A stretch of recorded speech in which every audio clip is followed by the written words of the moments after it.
어, 못 타고 왔어. 버스 타고 왔지. 아들이 안 태워다 준 게? 아니, 좀만 기다리면 내가 모셔다 드리고 병원까지 하고 약까지 열 바인데 뭐 어떻게 힘들게 다리도 쩔럭거리면서 날씨도 추운데 뭐 어떻게 버스를 타고 나오냐 이 말이오.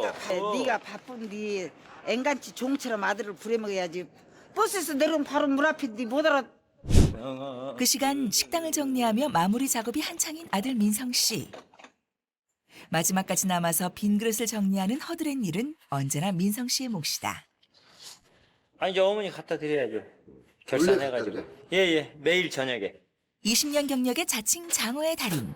그러나 이곳에선 직원들과 똑같은 월급쟁이일 뿐. 어머니한테 뭐 월급 받는 거야? 예, 어머니 월급 드시죠. 고생했습니다, 정민 할머니. 현금 나왔어. 금자 할머니 아들이 건네준 돈이라고 냉큼 주머니에 넣는 법이 없다.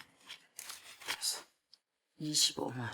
행여나 10원 한 장 비는 일은 없는지 꼼꼼히 계산하고 또 계산해야 직성이 풀린다.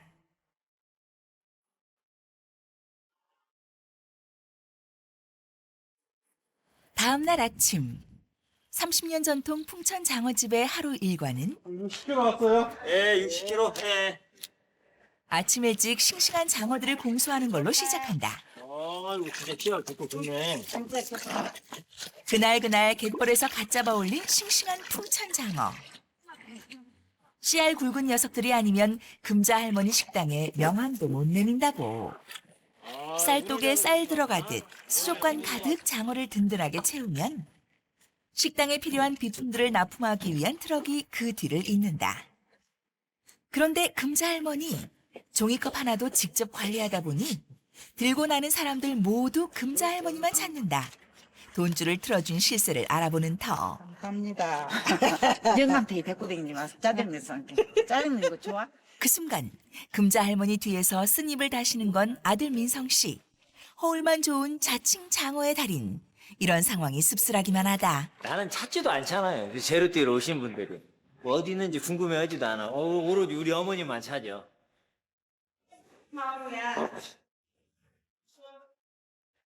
얼른 갔다 옵시다. 출발하겠습니다. 장아찌 재료들이 텃밭을 선점한 탓에 손님상에 오를 채소를 준비하려면 늘 장을 봐야 하는데 금자 할머니가 차에 오르자마자 아들 민성 씨 기다렸다는 듯이 속내를 털어놓는다. 근게 사람들이 오면은 우리 젊은 사장은 아무리 밖에서 얘 인사는 해. 아우 달인님 오셨어요. 인사는 해. 근데 장은 왜 안 보냐고 안 물어봐. 어머님 어디 가셨어요? 할 말이 없네.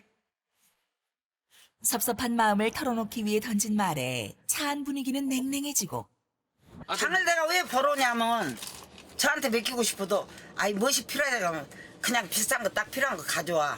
그런데 내가 따로 오면은 그런 거 싼 거 물어갖고 재고난 같은 거 있으면 사갖고 와서 하고 그래서 악착같이 따라 댕기는 거요. 장을 봐갖고 왔는데 나는 50만 원 들었어. 똑같은 재료를 샀는데. 근데 본인이 와가지고 싱싱한데 좀 상품 이렇게 구부러져갖고 요리하기가 힘든 것을 35만 원에 사갔어. 그럼 당연히 이렇게 여기지. 너는 똑같은 걸 사는데 왜 나보다 15만 원 더 비싸게 사냐? 그러면 사람 바보가 되는 거예요. 또 이상한 소리. 싱싱한 거 달라게 그렇게. 싱싱한 거 가져와서 금방 딴 거 꼬부라진 거이지. 아들을 못 믿어하는 엄마. 그런 엄마가 섭섭하기만 한 아들.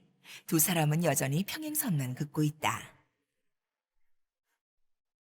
20여 분을 달려 도착한 곳은 농산물 도매시장. 아들과 나란히 함께 차를 탔건만 시장에 들어서는 사람은 웬일인지 금자 할머니 혼자뿐이다. 그 시각 아들 민성 씨는 시장 밖에서 서성이고 있는데 어머니와 함께 시장조차 볼 기분이 아닌 모양이다. 쌈 채소 한 장도 직접 고르고 재봐야 직성이 풀리는 성격. 예리한 그녀의 눈썰미를 통과하려면 어지간한 물건들로는 턱도 없다. 배라고 우치기. 그래갖고 조금 야갈다 갖고 왔어. 한달로 따먹었어. 안 돼야 이 팔이 싸는 건. 대파 한 단 고르는 것도 여간 까다롭지 않다. 15,000원, 16,000원. 마음에 들지 않는 물건이면 눈길 한번 주지 않는 금자 할머니. 저 할머니 까다로워요, 겁나. 겁나 까다로 아무나 물건 안 사. 싸도 안 사고 좋은 것만. 벌써 20분째 금자 할머니 빈손이다. 윤기 반질반질한 청양고추 앞에서 드디어 지갑을 여는 금자 할머니. 늘 남들보다 장 보는 시간이 길 수밖에 없다. 맞지? 네, 맞지. 한편 기다리던 아들 민성 씨. 시간이 길어지자 단골 가게로 들어가고 떡하니 자리 잡고 들어누워 버린다. 어머님하고 같이 장은 안 보세요? 제가 할 것이 없어요. 우리 어머니 제가 장 봐갖고 오면은 야, 너 뭐 이렇게 사왔냐? 아, 어머니 쉬시라고 하면 네가 뭘 볼 줄 안다고. 아이, 장 내가 보러 간다 해갖고 오셔갖고 자기가 다 사시는데 내가 뭐. 드디어 장보기를 마치고 돌아온 금자 할머니. 평소 같으면 두 팔 걷어붙이고 짐을 나르던 아들 민성 씨. 그러나 오늘은 운전석에 앉아 꼼짝을 않는다. 단단히 삐쳤다고 시위라도 하듯 민성 씨 돌아가는 내내 입까지 꾹 걸어 잠그고 항의 중이다. 뭐 하나 믿고 맡기는 법이 없는 엄마. 그런 엄마 옆에서 아들 민성 씨는 늘 허드렛 일이나 도맡아 하는 조수가 된 기분이다. 그 모습을 본 엄마 금자 할머니의 마음도 편할 리가 없다. 시장에서 돌아온 민성 씨. 요상한 방식으로 신사약탄 중이다. 왜 사는 게 힘드냐? 얘가 형 왜? 아 나는 지금 부대껴가 없이 오늘 내일 하지만 형 그래도 나보다 환경이 좋구만. 소리로 얘기를 하네. 행복한 줄 알아. 자칭 장어달인의 마음을 알아주는 건 역시 장어뿐. 실없는 농담처럼 쏟아내고 나니 마음이 한결 가벼워진다. 며칠 뒤 손님도 뜸해지고 점심 장사가 끝날 무렵 식당의 동태를 살피던 금자 할머니 어디론가 향하는데 불편한 다리로 힘겹게 발을 내디디며 홀로 외출을 한다. 혼자서는 좀처럼 타지 않던 버스까지 타고 금자 할머니는 어디로 가는 걸까? 수십 년 동안 고질병처럼 앓고 있는 관절염 탓에 계단을 오르내리는 것조차 힘든 상황. 그렇게 어렵사리 도착한 곳은 다름 아닌 읍내. 정금자 할머니 2층에도 안 계시는데? 밭에 가셨나 또? 그만이 정금자 할머니 어디 갔어요? 며칠 전 병원을 가자고 했던 엄마의 말이 불현듯 떠오른 민성 씨. 아 병원 가자면서 어디 가신 거요? 정금자 할머니! 바쁜 아들에게 부탁하기가 미안해 몰래 혼자 나와 읍내 병원을 찾아온 금자 할머니. 뭐 이름 정금자. 정금자. 42년 1월 26일. 4년 1월 26일. 20년 전 고혈압 판정을 받은 후 매일같이 혈압약을 챙겨 먹어야 하는 상황. 약이 떨어졌지만 미루다 뒤늦게 혼자 병원을 찾았다. 어디 하나 성한 곳 없는 몸. 쉬지 않고 달려온 고달픈 세월을 할머니의 몸이 고스란히 기억하고 있는 셈이다. 혈압이 이게 어머님 너무 이게 오랫동안 병 안 나오시면 이게 조절이 안 되는지 알 수가 없잖아요. 그래서 주기적으로 좀 더 짧게 텀을 짧게 해서 한 번씩 확인하는 게 좋을 것 같습니다. 한편 아들 민성 씨는 걱정스런 마음에 엄마를 찾아 한 걸음에 읍내로 달려간다. 어제 혈압약 필요하다고 그랬는데 바쁘고 사람이 없으니까 내일 가자고 했는데 오늘도 바쁘니까 그냥 혼자 나가신 것 같아요. 늘 혈압약 타오는 병원이 있으시거든요. 이 사실을 알 리가 없는 금자 할머니. 약을 타고 돌아서는 그 순간 못 타고 왔어. 버스 타고 왔지 아들이 안 태워다 준 게? 아니 좀만 기다리면 내가 모셔다 드리고 병원까지 하고 약까지 열 바인데 뭐 어떻게 힘들게 다리도 쩔럭거리면서 날씨도 추운데 뭐 어떻게 버스를 타고 나오냐 이 말이오. 네가 바쁜데 앵간치 종처럼 아들을 부려먹어야지. 버스에서 내려오면 바로 문 앞인데 못 알아. 또 올 때는 그냥 병원 와야지. 오는 것은 그래도 편하게 와야지. 여기 병원 저기 병원 미안해. 만 엄마를 향한 걱정스런 마음이 또다시 투정으로 변해버린 민성 씨.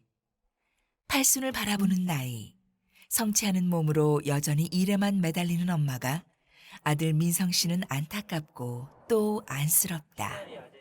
어떻게 해야 돼? 이 그놈의 죽을 놈의 일을 버려버리고 나도 행복하게 살아봐야지. 그 생각을 누가 해줘야 되냐는 거지. 아 전부 다 지가 스스로 알아서 하겠지. 너네 할머니들하고 좋은 추억이 있으면 2개도 얘기하지 말고 하나만 얘기해라. 그러면 다 뭐 예진이 큰 예진이부터 다 얘기하면 할머니 일만 열심히 하신 것 같은데 할머니 추억 하나도 없는 것 같은데 그것을 엄마는 안 슬플지 몰라도 큰아들은 슬프다니까. 아들의 걱정을 왜 모르랴. 억척스러운 그 세월이 이제는 인이 박혀 쉬는 법 노는 법도 모르는 자신의 삶이 금자 할머니도 괜시리 서글퍼진다. 식당으로 돌아와 저녁 장사를 준비하는 민성 씨. 답답한 마음에 몸을 부지런히 움직여보지만 내내 마음은 무겁기만 하다. 아들 민성 씨의 바람은 하나. 날이 갈수록 힘겨워하는 엄마가 이제는 좀 편히 쉬길 바라는 마음뿐이다. 금자 할머니처럼 그 세대 시작했던 노인 양반들은 다 돌아가셨든지 아니면 다 은퇴를 했든지 현역에 있는 사람 없어. 근데 내가 우리 어머니를 작년에도 보고 재작년에도 보고 금년에도 봤을 거 아니에요? 작년에는 새벽 6시에 일어나고 저녁 6시까지 일을 했어요. 근데 금년에는 새벽 6시에 일어나고 오전 11시나 12시 되면 2층에 올라가시기 힘들어갖고. 그럼 내년에는 어떻게 되겠어요? 그 일하시는 시간이 더 짧아질 거 아니에요? 그럼 자기가 일하는 시간이 점점 짧아지면 아껴갖고 값어치 있는 일을 해야지. 왜 밭에 내 떼약볕에 가갖고 뭘 뜯고 그러냐는 얘기요. 단단히 삐쳐있는 아들의 모습을 모를 리 없는 금자 할머니. 아들 민성 씨의 곁을 빙빙 맴돌기 시작하는데 화해의 손길을 내밀고 싶지만 좀처럼 기회를 잡지 못하고 있다. 그러나 아들 민성 씨. 그런 엄마의 마음을 아는지 모르는지 틈조차 주지 않는 상황.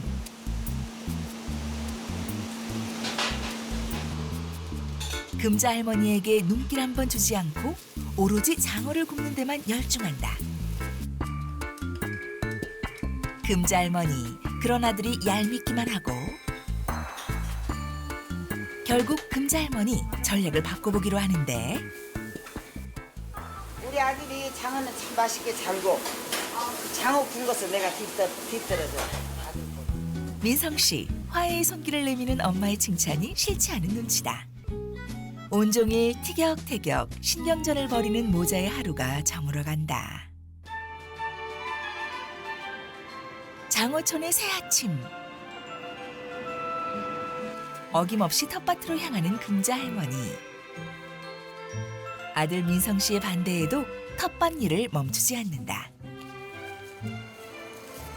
엄청 힘들지. 힘들어도 힘들다고 이거 안 하면 안 되지. 왜요?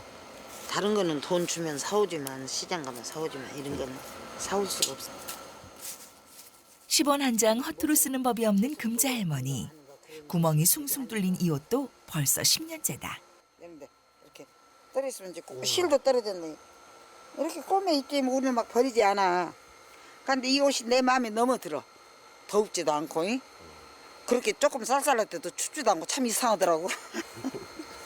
엄마 뭐예요? 소스도 안 보이는구만. 아이고 참말로. 어?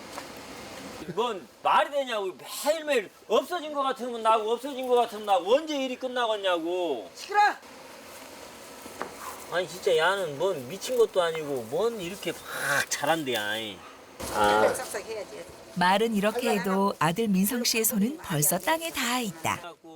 자신이 팔을 걷고 나서야 조금 더 빨리 끝날 일이란 걸 잘 알기 때문인데 그런 아들이 또 싫지만은 않은 금자 할머니다.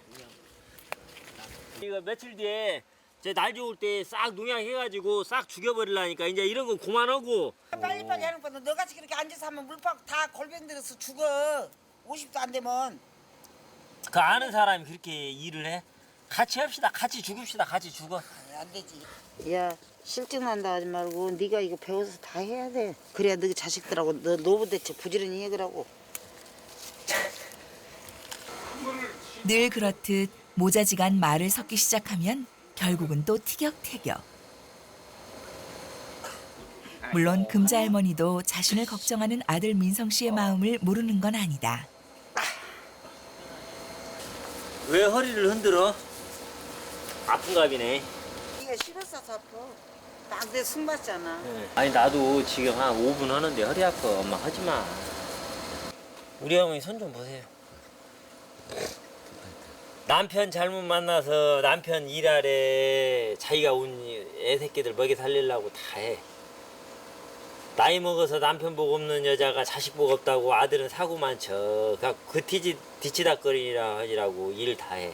우리 집에 오신 음식 먹으러 온 할머니들 손 본 게 거기 반지 다 금가락지 꽂고 나는 우리 집사람 손보다 더 고운 사람들이 많더만. 명성자자한 할머니의 식당을 아버지에 이어 또다시 대를 이어갈 민성 씨의 셋째 딸 은성이. 19 앳된 나이지만 손끝 하나는 야무지다. 이게 장어 잡는 게 생각보다 진짜 힘들거든요. 힘도 많이 들어가고.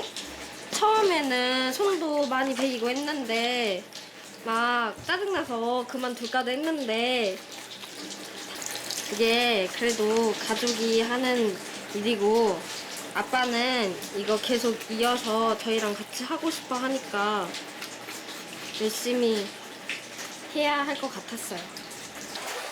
첫째, 둘째 딸은 대학에 진학해 공부하겠다고 기숙사에서 지내건만 장어 굽는 냄새가 좋다던 셋째 은성인 누가 시킨 적도 권한 적도 없지만 할머니와 아버지의 대를 잇겠다고 자청한 대견한 딸이다. 그런 딸에게 하나라도 더 알려주고 싶은 아빠 민성 씨. 자, 짱을 언제 뒤집어? 장어는 여기 가해가 하얘지고 꼬리가 좀 하얘졌을 때. 그 시간상으로? 시간상으로요? 1분. 너도 웃는 이유가 말이 안 되기. 아빠는 말이 안 되기 때문에 웃어. 네, 할머니 알겠어요. 스타일로 얘기하면 이렇게 얘기하셔. 100%. 야, 그딴 식으로 짱 꺼갖고 처자식 먹어 살리겠냐? 반도라 반도. 타박은 했지만 아빠 민성 씨는 셋째 은성이가 늘 기특하고 또 고맙다. 우선 제가 굽는 것이 지금 2주 됐잖아요. 잘 구워.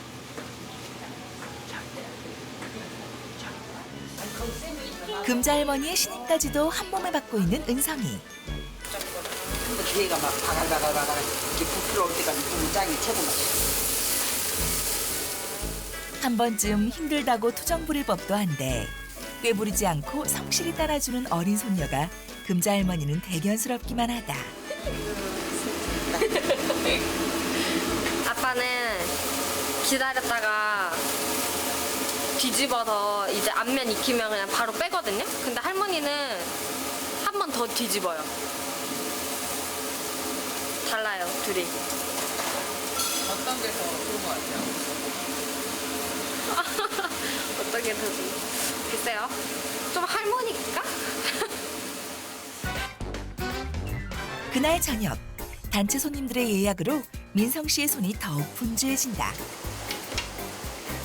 자칭 장어 달인 민성 씨의 장어를 맛보기 위해 일부러 고창까지 찾아온 손님이라는데 저는 처음에 이렇게 이제 망해갖고 내려오면 저 혼자만 망한 게 아니라 뭐 형제간들이 싹 망했잖아요. 보증을 서줬으니까 뭐 저만 파산했습니까? 저희 집사람도 파산하고 우리 어머니 개인 회생하고 뭐 매형 파산하고 누나 파산하고 싹 했으니까 망해서 내려왔어요. 어머니가 어쨌든 안쓰러워가지고 내려왔으면 누가 좋아라 하겠어요.